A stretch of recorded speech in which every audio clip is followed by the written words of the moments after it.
Lição de número 13, 29 de março de 2026. A Trindade Santa e a Igreja de Cristo. Texto áureo. Portanto, ide ensinai todas as nações, batizando-as em nome do Pai, e do Filho, e do Espírito Santo. Mateus capítulo 28, verso 19. Verdade prática. A redenção da Igreja é uma obra conjunta da Trindade. O Pai elege, o Filho redime e o Espírito santifica, sustentando a fé e a missão da Igreja no mundo. Leitura bíblica em classe está em 2 Coríntios capítulo 3, verso 11 ao 13. E 1 Pedro capítulo 1, versos 2 e 3. Quanto ao mais, irmãos, regozijai-vos, sede perfeitos, sede consolados, sede de um mesmo parecer.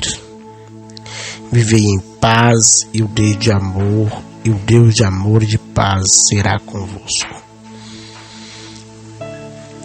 Saudai-vos uns aos outros com o ósculo santo. Todos os santos vos saúdam. A graça do Senhor Jesus Cristo e o amor de Deus e a comunhão do Espírito Santo sejam com vós todos. Amém. 1 Pedro capítulo 1, versos 2 e 3. Eleitos segundo a presciência de Deus Pai, em santificação do Espírito para a obediência e a aspersão do sangue de Jesus Cristo, graça e paz vos sejam multiplicadas. Bendito seja o Deus e Pai de nosso Senhor Jesus Cristo, que segundo a sua grande misericórdia nos gerou de novo para uma viva esperança, pela ressurreição de Jesus Cristo dentre os mortos. Introdução. A Trindade é uma doutrina fundamental da fé cristã e também a base da existência e da missão da Igreja. Ela revela o agir cooperativo do Pai, do Filho e do Espírito de forma harmoniosa na criação, redenção, santificação e na comunhão da Igreja. Essa lição visa mostrar como a Trindade sustenta, guia e envia a Igreja para o cumprimento do seu papel no mundo. Compreender essa verdade fortalece nossa identidade como povo de Deus. Tópico 1. A Trindade e o plano redentor.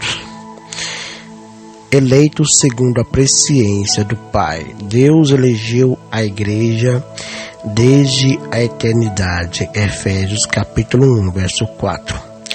Esse plano precede a nossa existência, pois fomos eleitos segundo a presciência de Deus Pai. 1 Pedro capítulo 1, versos 2, parte A. O termo presciência significa conhecer de antemão. Romanos capítulo 11, verso 2. Aponta para o conhecimento prévio de Deus, que sabe de todas as coisas antes de elas acontecerem.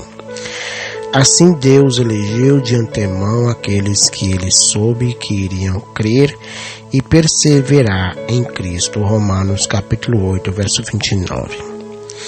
Redimidos pelo sangue de Cristo. A Igreja é o resultado direto da obra redentora do Filho. Nela, os crentes são chamados por Deus e reconhecidos como eleitos segundo a presciência de Deus Pai e a aspersão do sangue de Jesus Cristo. 1 Pedro capítulo 1, verso 2. Nesse enunciado temos a atuação do Pai que elege e do Filho que redime com seu sangue. A frase aspersão de sangue remete ao ritual do Antigo Testamento, em que o sangue do sacrifício estabelecia uma aliança e a aspersão concedia benefícios aos adoradores. Êxodo capítulo 24, verso 8. Do mesmo modo, Cristo estabelece uma nova aliança com seu próprio sangue, para a remissão dos pecados. Hebreus capítulo 9, verso 13 e 15. Ele amou a igreja e voluntariamente morreu por ela e no lugar dela. Efésios capítulo 5, verso 25. Esse ato é substitutivo, único, definitivo e eficaz, cujo eleito reconcilia o homem com Deus. 2 Coríntios capítulo 5, versos 18 e 19. E purifica o pecador. 1 João capítulo 1, verso 7. Santificados pelo Espírito Santo. A obra do Espírito é igualmente indispensável à identidade da Igreja de Cristo, eleitos segundo a presciência de Deus Pai, em santificação do Espírito e aspersão do sangue de Jesus Cristo. 1 Pedro capítulo 1, verso 2. O conjunto desse versículo revela a cooperação trinitária na salvação. O Pai elege, o Filho redime e o Espírito santifica. O termo santificação indica a separação do pecado e consagração ao serviço do reino. Sem a ação do Espírito, a Igreja não passa de uma instituição humana. É o Espírito que a vivifica, purifica e conduz em conformidade com Cristo. 2 Tessalonicenses capítulo 2, verso 13. Segundo tópico, a Igreja e a comunhão com a Trindade. Comunhão com o Pai. O amor demonstrado por Deus tornou possível nosso relacionamento com Ele. João capítulo 3, verso 16. Acerca disso ensina a Escritura: conservai a vós mesmos no amor de Deus. Judas capítulo 1, verso 21, parte A. O verbo conservar ressalta a urgência e significa manter, preservar, guardar, permanecer. João capítulo 8, versículos 51 e 55. A Escritura admoesta os crentes a zelar pelo amor que Deus tem por nós, o amor que temos por Ele e o amor que devemos aos irmãos. 1 João capítulo 4, versos 10 ao 12. Estar no amor de Deus implica caminhar na sua vontade e guardar os seus mandamentos. João capítulo 14, verso 21. Permanecer neste amor denota verdadeira comunhão que se manifesta em uma vida de temor ao Senhor. Filipenses capítulo 2, verso 12. O amor de Deus é, portanto, a fonte e o sustento da comunhão com o Pai e da perseverança da vida cristã. Romanos capítulo 8, versos 35 ao 39. Comunhão com o Filho. João revela que é por meio de Cristo que temos acesso ao Pai, à verdade e à vida. João 14, 6.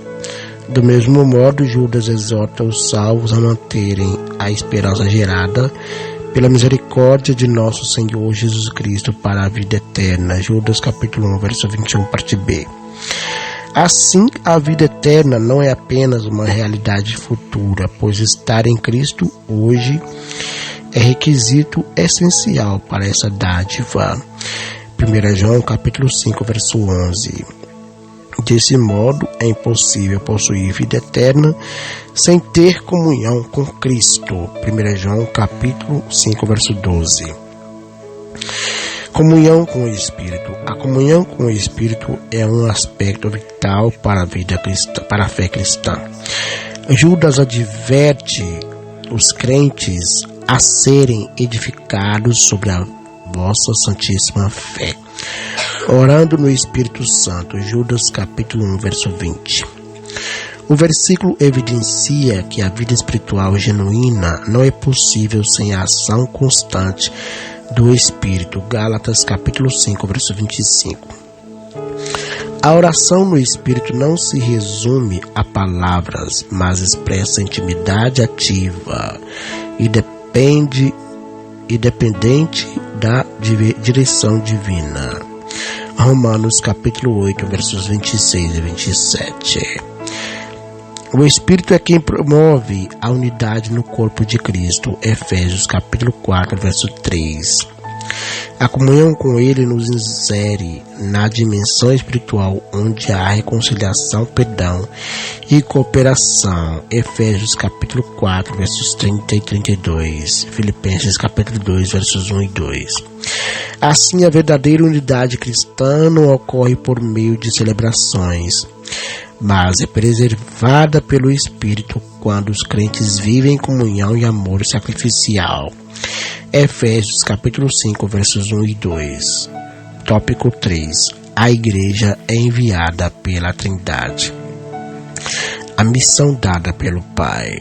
A Trindade age de forma cooperativa no envio da igreja ao mundo. A missão é uma extensão da comunhão trinitária para alcançar a humanidade com o Evangelho.